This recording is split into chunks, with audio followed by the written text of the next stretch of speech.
buenos días, mis hermanos. Agradecidos estamos del Señor de podernos ver, aunque sea de esta manera virtual, para continuar predicando la palabra del Señor en Romanos.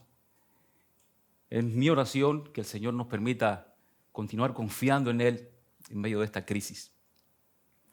Yo sé que muchos de ustedes están familiarizados con el cuento de Blancanieves. Yo sé que muchos de ustedes lo han visto de diferentes formas, ya sea en películas, ya sea en lectura. Pero hay algo muy peculiar en el cuento de Blancanieves que me llama mucho la atención, y es la parte del espejo mágico. ¿Recuerdan esa parte? Bueno, esa parte tiene la característica de cada vez que la madrastra malvada acude a donde está el espejo y le pregunta ¿quién es la más bella entre las más bellas? El espejo siempre le responde que era ella, porque el espejo estaba condicionado para decir solamente la verdad.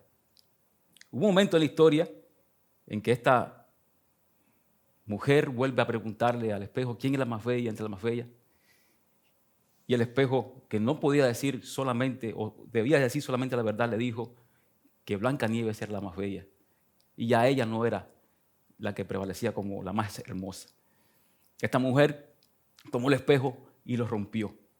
Disney, en una de sus películas para niños, recrea esta escena de una manera extraordinaria, porque al momento de que ella rompe el espejo, en el piso, el espejo proyecta una imagen distorsionada, espantosa y horrible de esta mujer.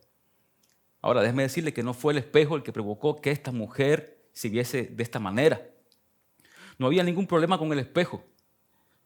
No fue por causa del espejo que ella se convirtió en una criatura siniestra y despreciable. No, ella era así y el espejo solamente revelaba esa realidad. Bueno, de igual manera la ley de Dios nos muestra la realidad del pecado, nos muestra nuestra condición de esclavos al no poder obedecerla perfectamente. El texto que estaremos considerando en esta mañana, Pablo nos va a hablar de estas realidades. En primer lugar, nos va a reafirmar que la ley es buena, pero el pecado la usa para infligir o para dar muerte. En segundo lugar, nos va a hablar también de la imposibilidad del hombre de cumplir la ley a causa del pecado. Es por eso que Pablo termina este pasaje agradeciendo a Dios por Jesucristo, quien nos liberta de la esclavitud del pecado. Quiero animarte entonces a buscar en tu Biblia Romanos capítulo 7, los versículos del 7 al 25. Y ahí estaremos leyendo. Romanos 7, versículos del 7 al 25. ¿Qué pues, o qué diremos pues? ¿La ley es pecado? En ninguna manera. Pero yo no conocía el pecado sino por la ley, porque tampoco conociera la codicia si la ley no dijera, no codiciarás. Mas el pecado, tomando ocasión por el mandamiento, produjo en mí toda codicia, porque sin la ley el pecado está muerto. Y yo sin la ley vivía en un tiempo, pero venido el mandamiento, el pecado revivió y yo morí. Y allá aquel mismo mandamiento que era para vida, a mí me resultó para muerte, porque el pecado, tomando ocasión por el mandamiento, me engañó y por él me mató. De manera que la ley de la verdad es santa, el mandamiento es santo, justo y bueno. Luego, lo que es bueno vino a ser muerte para mí, en ninguna manera, sino que el pecado, para mostrarse pecado, produjo en mí la muerte por medio de lo que es bueno, a fin de que por el mandamiento el pecado llegase a ser sobremanera pecaminoso. Porque sabemos que la ley es espiritual, mas yo soy carnal, vendido al pecado. Porque lo que hago no lo entiendo, pues no hago lo que quiero, sino lo que aborrezco, eso hago. Y si lo que no quiero, esto hago, apruebo que la ley es buena. De manera que no soy yo quien hace aquello, sino el pecado que mora en mí. Yo sé que en mí, esto es, en mi carne, no mora el bien, porque el querer el bien está en mí, pero no el hacerlo. Porque no hago el bien que quiero, sino el mal que no quiero, eso hago. Y si hago lo que no quiero, ya no lo hago yo, sino el pecado que mora en mí. Así que, queriendo yo hacer el bien, hallo esta ley, que el mal está en mí. Porque según el hombre interior, me deleito en la ley de Dios, pero veo otra ley en mis miembros que se rebela contra la ley de mi mente y que me lleva cautivo a la ley del pecado que está en mis miembros. Miserable de mí, ¿quién me librará de este cuerpo de muerte? Gracias doy a Dios por Jesucristo, Señor nuestro. Así que yo mismo con la mente sirvo a la ley de Dios, más con la carne a la ley del pecado. Oremos. Padre, te damos gracias por tu palabra en esta mañana. Oramos que tu buen espíritu nos guíe, nos enseñe, Señor. Por sobre todas las cosas, podamos poner en práctica tu palabra, Señor. Por Jesús. Amén. Bueno, Pablo en el capítulo 7, los versículos 1 al 6, nos ha dicho que hemos sido libertados de la ley. De hecho, en el versículo 5, Pablo aparentemente acusa a la ley de causar en nosotros las pasiones pecaminosas, llevando frutos para muerte. En los versículos de 7 al 12, Pablo va a esclarecer que la ley es buena y va a desenmascarar al verdadero culpable, el pecado, y cómo éste hace uso de la ley para matar y para esclavizar al hombre. Dice Pablo en los versículos de 7 al 12 que la ley, aunque es buena, es utilizada por el pecado para impartir muerte. Y este es el primer punto de nuestro sermón. Notemos cómo Pablo defiende su argumento y lo hace por medio de una pregunta retórica. ¿Qué pues diremos? ¿Es la ley pecado? Dice Pablo, no, en ninguna manera. La ley no es pecaminosa. Ella solo me muestra y me da a conocer la realidad del pecado. Pablo lo ilustra de la siguiente manera. Él dice que no conoció la codicia si la ley no le dijera, no codiciarás. Entonces, ¿qué hace la ley? ¿Cuál es su función? Quizás te preguntes. Y esto es muy bueno y importante resaltarlo. La ley señala el pecado, la ley denuncia el pecado, lo delata. En otras palabras, la ley nos define lo que es el pecado y ese es su propósito. Pablo no está diciendo aquí que la ley imparte vida. En ningún momento está diciendo eso. Él está afirmando que por medio de la ley entendió lo que es el pecado, entendió cuán serio es el pecado y cuánto alcance tiene el pecado. Pablo no llegó solo a conocer el pecado por medio de la ley, sino que también fue llevado a una profunda experiencia de pecado. Escucha cómo Pablo lo describe. Pero el pecado, aprovechándose del mandamiento, produjo en mí toda clase de codicia. ¿Cómo el pecado hizo eso? Bueno, el pecado se aprovechó de la prohibición. Es como la famosa frase, lo prohibido es lo que más nos atrae. Ese sentido de rebeldía es algo propio de nuestra naturaleza y cuando algo se nos prohíbe es como si fuese un reto a superar. Esto es algo que podemos ver cotidianamente. Usted solo tiene que decirle a un niño no hagas esto para que esté loco y desesperado por hacerlo. Por ejemplo, en la casa o en mi casa, a los niños les encantan las papas fritas. Cuando tenemos la oportunidad de hacer las papas fritas para la comida, mi esposa siempre pone una regla. No se tocan las papitas hasta que todas están fritas y listas. Pero para los niños esto es un verdadero reto. Las miran, les pasan por al lado, hasta que finalmente meten sus manos en el plato de papas fritas. Algo similar sucede con la ley. Ella legisla y el pecado la usa para producir en nosotros todas clases de deseos, todas clases de apetitos. Sin la ley el pecado está inactivo. Aunque siempre está presente, no se manifiesta hasta que un mandamiento específico lo prohíbe. Porque sin la ley el pecado está muerto. Es por eso que el pecado se aprovecha de la ley para matar y para engañar. Pablo entendió esta realidad y en los versículos del 9 al 11 nos dice de su experiencia en relación al pecado y la ley. Pablo dice, en primer lugar, que él no conocía la ley o cuando él no conocía la ley vivía tranquilo, pero cuando vino la ley se dio cuenta de que estaba muerto, que era un pecador. Pablo hace referencia al momento en el que él recibió la ley. ¿En qué momento Pablo recibió la ley? Bueno, nuestro texto no nos dice específicamente cuándo es, pero sí por el contexto histórico podemos, y él nos informa que es muy probable que haya sido a la edad de los 13 años, esa edad cuando los niños judíos alcanzan la mayoría de edad. Cuando Pablo comprendió e interiorizó la ley, supo realmente que era un pecador que transgredía la ley, aunque se esforzara. Y en segundo lugar, el pecado usa la ley y esa ley que supuestamente le daría vida a Pablo, lo alejó de Dios. En el tiempo de Pablo, los maestros judíos reconocían dos cosas. En primer lugar, ellos reconocían el poder de pecado en el hombre y enseñaban que por medio del estudio de la ley podían superar el pecado, podían vencer al pecado. Ya afirmaban, en segundo lugar, que la ley, cuando era obedecida, traía vida. Pablo está diciendo, que esto no es verdad. Porque como ha demostrado hasta aquí, el estudio de la ley, en lugar de superar al pecado, lo define. Y en vez de dar vida, por cuanto no podemos llenar su estándar, es utilizada para el pecado, para impartir muerte. Pero a pesar del uso vil y vergonzoso que hace el pecado de la ley, Pablo concluye en el versículo 12 diciendo que la ley es santa, el mandamiento es santo, justo y bueno. La ley es santa porque transmite la voz de Dios. La ley es justa porque da lo que es debido. La ley es buena porque está diseñada exclusivamente para nuestro bien. Miguel Núñez, en su libro La Ley de la Libertad, dijo lo siguiente: la ley de Dios refleja quién es Dios en su esencia. Y ese Dios está por nosotros y no contra nosotros. Por eso su ley debe ser vista como un regalo para nosotros, sus hijos. La ley tiene una función extraordinaria. Ella revela el pecado que hay en el corazón del hombre. Es por eso que como iglesia debemos valorar la ley de Dios, porque solo mediante el conocimiento de la ley podemos llegar a una convicción de pecado que puede conducirnos al arrepentimiento. Por ejemplo, hoy se predica un evangelio diluido y un Dios que solo existe para satisfacer las necesidades materiales del hombre. Un evangelio donde la gratificación del hombre es lo que importa.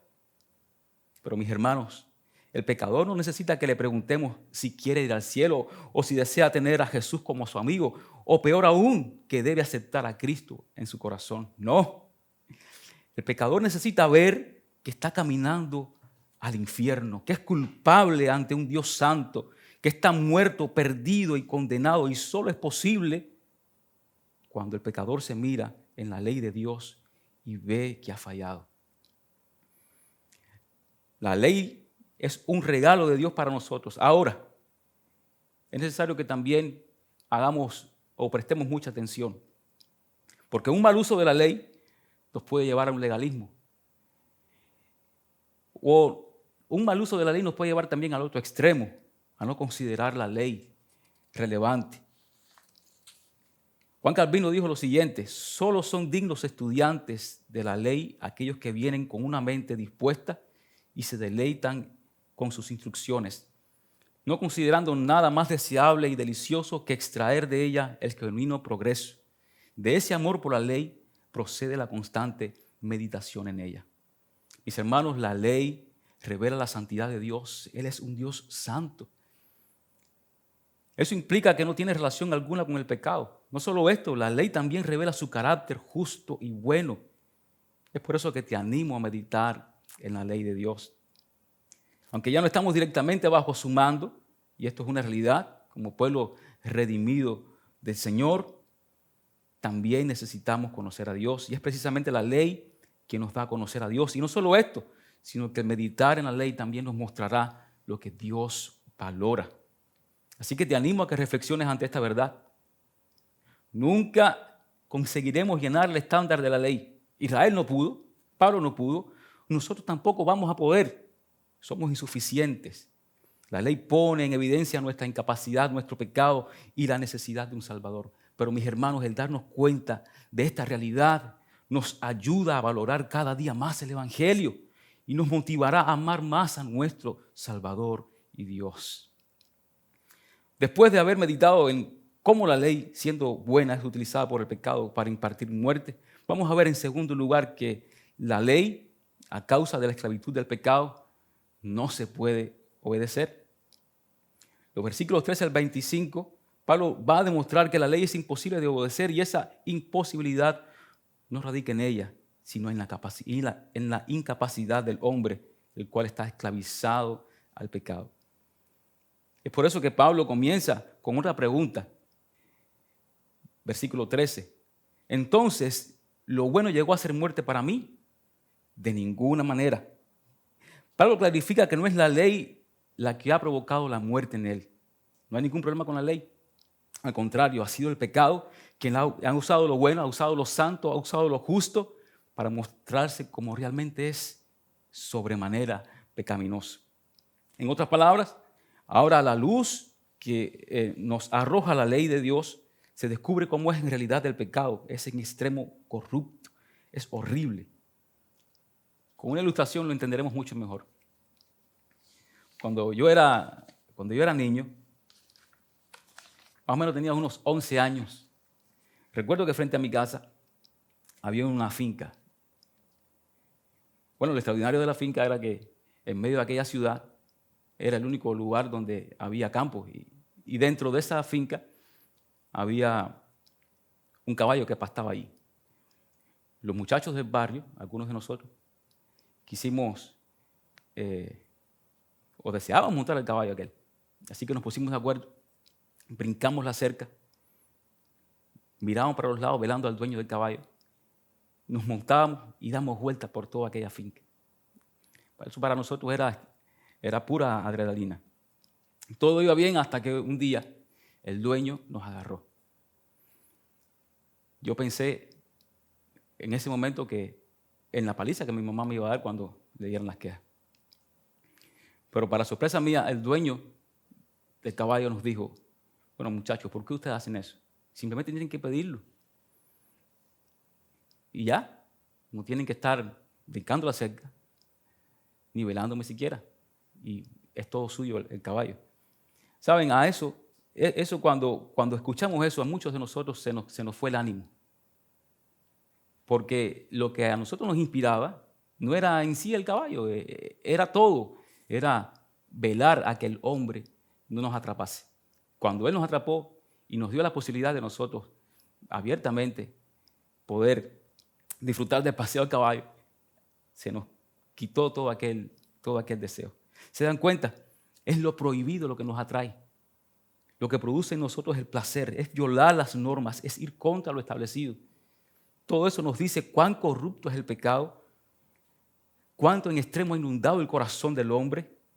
Ante esta verdad, Pablo concluye en el versículo 14 que la ley es espiritual, es decir, viene de Dios, tiene su origen en Dios, pero él es carnal. Pablo se describe como alguien no regenerado, alguien que está perdido y esclavizado, alguien que está vendido al pecado y como esclavo no puede hacer otra cosa que obedecer al pecado. Pablo es incapaz de cumplir la ley porque es esclavo del pecado. Y bajo esta condición de carnal y de vendido al pecado, Pablo nos va a mostrar de los versículos 15 al 25 dos verdades.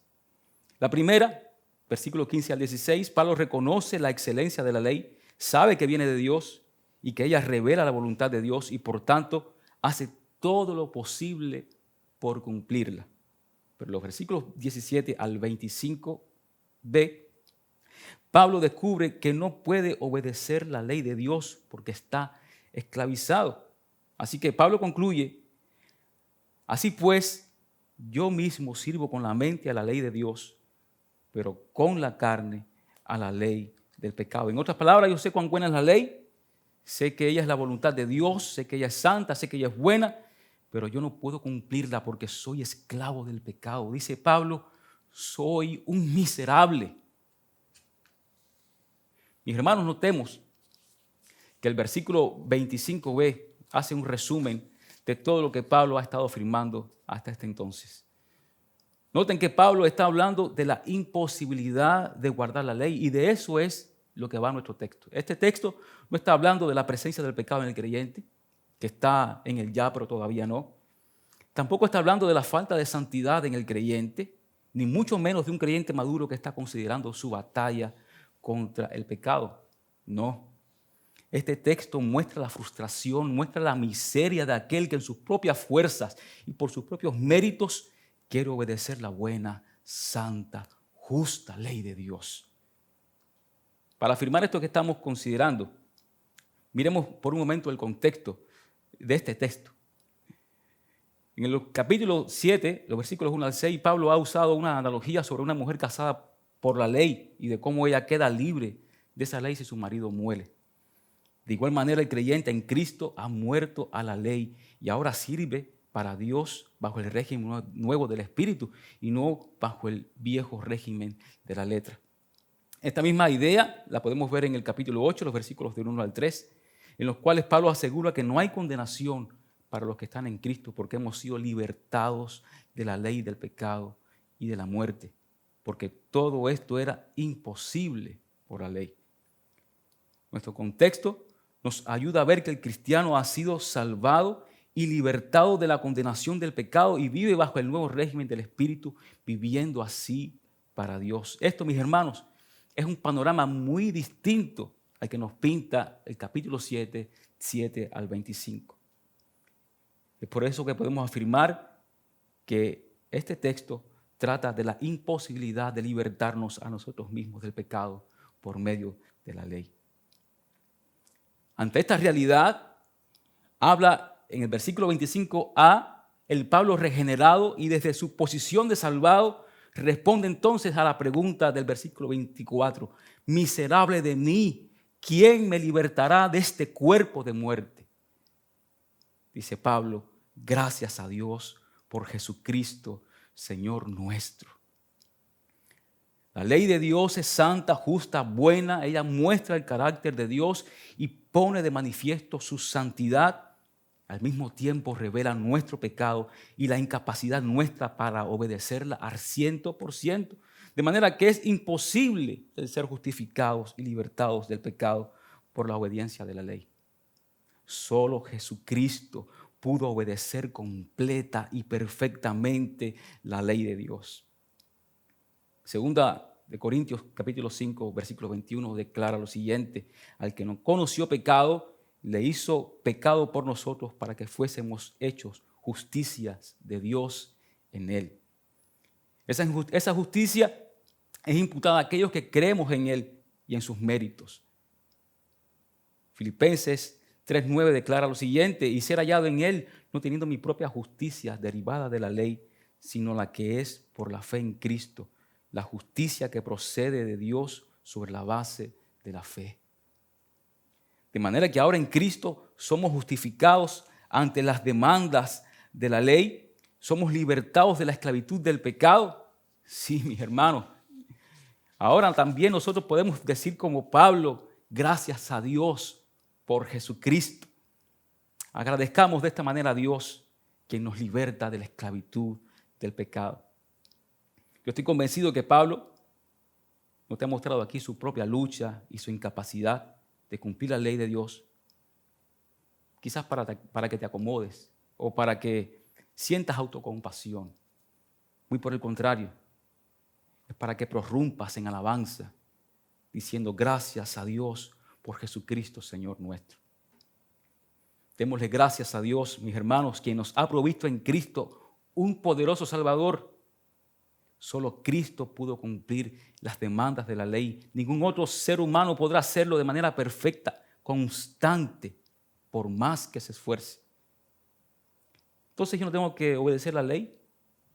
Como hemos estado diciendo, sin obediencia no hay progreso hacia la madurez cristiana. No hay santificación y dejas entonces entredicho si realmente eres salvado. Claro que debemos crecer en santidad. Claro que debemos esforzarnos por agradar a Dios, pero nunca podremos complacer a Dios en nuestras fuerzas. Solo por medio de la gracia de Cristo y por sus méritos podemos agradar a Dios. Mis hermanos, glorifiquemos a Dios porque el interés genuino por dar gracias a Dios, el interés genuino por deleitarnos en su ley, no vienen de manera natural, sino como resultado de haber sido salvados por Cristo. Es por eso que no hay manera de jactarse delante de Dios cuando sinceramente nos esforzamos por vivir en santidad. Eso es un regalo también de Dios. No trates de ganarte el favor de Dios con tu obediencia a la ley. Sabes, tus mejores obras y tu más fiel expresión de la obediencia a Dios es incapaz de añadir una onza a lo que ya eres en Cristo. Mi amigo, vecino, que estás escuchando o estás leyendo este sermón, de nada te sirve congregarte en una iglesia y asistir fielmente o incluso observar ciertas normas establecidas por esa iglesia. Déjame decirte que sin Cristo todo esto es puro moralismo. Aún continúas esclavizado al pecado, aún permaneces bajo la maldición de la ley. Es por eso que te exhorto a que te arrepientas de tus pecados y creas en la suficiencia de Jesucristo, quien único te podrá salvar y libertar del pecado. Volviendo a la historia del comienzo de Blancanieves, el momento en que la madrastra malvada decide dar muerte a Blancanieves, ella es refugiada en el bosque y cuidada por unos enanitos. Y ahí ella se las ingenia de manera que seduce a la joven con una manzana, produciendo así la muerte. Cuando los enanitos se dan cuenta de la muerte de Blancanieves, la ponen en un ataúd de cristal. Y un príncipe que por casualidad pasaba por allí, al ver la belleza de Blancanieves, le da un beso y ella revive o resucita de la muerte. Bueno, en la historia del creyente hay un príncipe también. Es un príncipe ficticio, es un príncipe real. La Biblia lo describe como el príncipe de los ejércitos de Dios.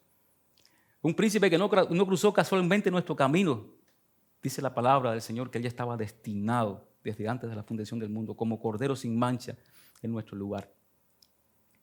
La diferencia de aquel príncipe de Blancanieves, él no fue atraído por nuestra belleza. No hubo nada en nosotros que lo impresionara o llamara su atención, sino que lo vil y menospreciado de este mundo escogió Dios. Mis hermanos, Jesucristo con su vida, muerte y resurrección ha roto para siempre la maldición del pecado que pesaba sobre nuestros hombros. Su obediencia perfecta a la ley de Dios nos hizo libres para amar a Dios, agradarle y ahora obedecer su ley. No de manera perfecta, pero sí de manera sincera, no para salvarme o buscar la aprobación de Dios, sino como el resultado de ser salvado y amado por el Padre.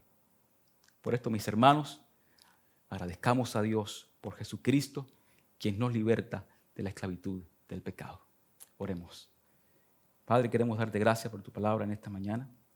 Gracias por hablarnos a nuestros corazones. Gracias por tu palabra, poner a Jesucristo, al cual adoramos, exaltamos y agradecemos por salvarnos de la esclavitud del pecado y de la ley. Por Jesús y por sus méritos, oramos. Amén.